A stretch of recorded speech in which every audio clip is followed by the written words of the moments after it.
یہ بات تو مشہور ہے کہ مکے میں آبادی کا آغاز سیدنا اسماعیل علیہ السلام سے ہوا۔ آپ نے 137 سال کی عمر پائی اور تاحیات مکے کے سربراہ اور بیت اللہ کے متولی رہے۔ آپ کے بعد آپ کے 2 صاحبزادگان نابت پھر قیدار یا قیدار پھر نابت یکے بعد دیگرے مکے کے والی ہوئے۔ ان کے بعد ان کے نانا مزاز بن عمرو جرہمی نے اقتدار اپنے ہاتھ میں لے لیا۔ اس طرح مکے کی سربراہی بنو جرہم کی طرف منتقل ہو گئی اور ایک مدت تک انہی کے ہاتھ میں رہی۔ سیدنا اسماعیل علیہ السلام کا زمانہ قریباً 2000 برس قبل مسیح ہے۔ اس حساب سے مکے میں قبیلہ جرہم کا وجود کوئی 2100 برس تک رہا اور ان کی حکمرانی قریباً 2000 برس تک رہی۔ بنو خزاعہ نے مکہ پر قبضہ کرنے کے بعد بنو بکر کو شامل کیے بغیر تنہا اپنی حکمرانی قائم کی۔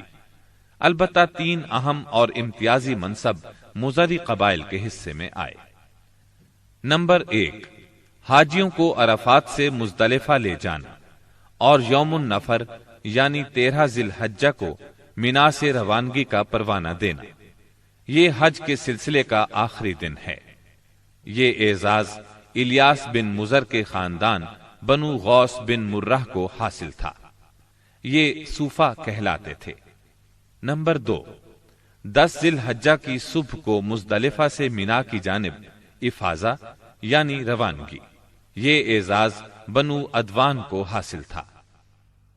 نمبر 3، حرام مہینوں کو آگے پیچھے کرنا۔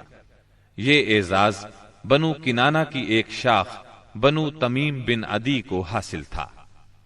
مکہ معظمہ پر بنو خزاعہ کا اقتدار کوئی 300 برس تک قائم رہا۔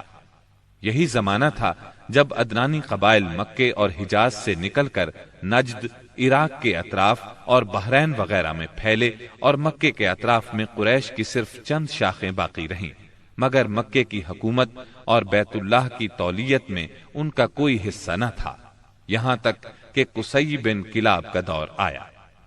قصی نے مکے کا بندوبست اس طرح کیا کہ قریش کو مکے کے اطراف سے بلا کر پورا شہر ان پر تقسیم کر دیا اور ہر خاندان کا ٹھکانہ مقرر کر دیا۔ البتہ مہینے آگے پیچھے کرنے والوں کو نیز آل صفوان، بنو عدوان اور بنو مرہ بن عوف کو ان کے مناصب پر برقرار رکھا، کیونکہ قصی سمجھتا تھا کہ یہ بھی دین ہے، اس میں رد و بدل کرنا درست نہیں۔ قصی کا ایک کارنامہ یہ بھی ہے کہ اس نے حرم کعبہ کے شمال میں دار الندوہ تعمیر کیا۔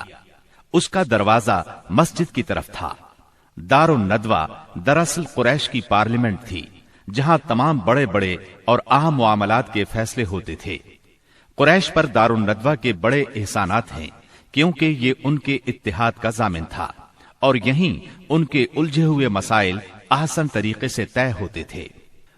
قصی کو سربراہی اور عظمت کے یہ مرتبے حاصل تھے۔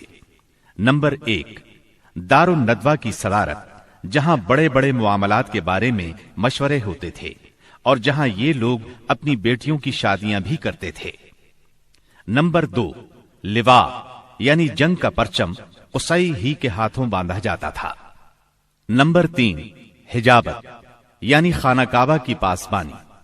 اس کا مطلب یہ ہے کہ خانہ کعبہ کا دروازہ قصی ہی کھولتا تھا۔ خانہ کعبہ کی خدمت اسی کے ذمے تھی، چابی بردار بھی وہی تھا۔ نمبر 4، سقایا یعنی پانی پلانا۔ اس کی صورت کچھ یوں تھی کہ حوض میں حاجیوں کے لیے پانی بھر دیا جاتا تھا، اس میں کچھ کھجور اور کشمش ڈال کر اسے شیریں بنایا جاتا تھا۔ حجاج جب مکے آتے تو اسے پیتے تھے۔ نمبر 5، رفادہ یعنی حاجیوں کی میزبانی۔ حاجیوں کے لیے بطور ضیافت کھانا تیار کیا جاتا تھا۔ اس مقصد کے لیے قصی نے قریش پر ایک خاص رقم مقرر کر رکھی تھی۔ یہ رقم حج کے موسم میں قصی کے پاس جمع ہو جاتی تھی۔ وہ اس رقم سے حاجیوں کے لیے کھانا تیار کراتا تھا۔ جو لوگ تنگ دست ہوتے یا جن کے پاس توشہ نہ ہوتا وہ یہی کھانا کھاتے تھے۔ ان کے علاوہ کچھ اور عہدے بھی تھے جنہیں قریش نے آپس میں تقسیم کر رکھا تھا۔ ان کی تفصیل یہ ہے۔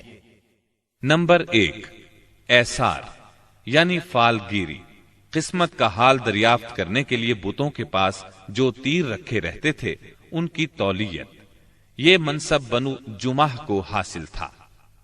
نمبر 2، مالیات کا نظم یعنی بتوں کا تقرب حاصل کرنے کے لیے جو نذرانے اور قربانیاں پیش کی جاتی تھیں ان کا انتظام کرنا، جھگڑوں اور مقدمات کا فیصلہ کرنا، یہ کام بنو سہم کو سونپا گیا۔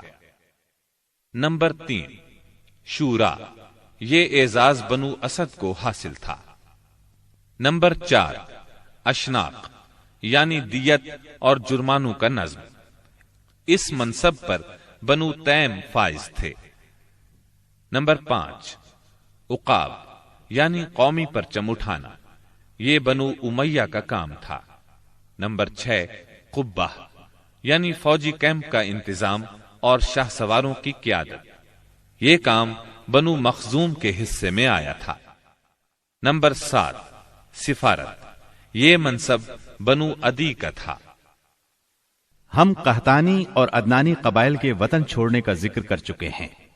ان قبائل میں سرداری نظام رائج تھا، قبیلے خود اپنا سردار مقرر کرتے تھے۔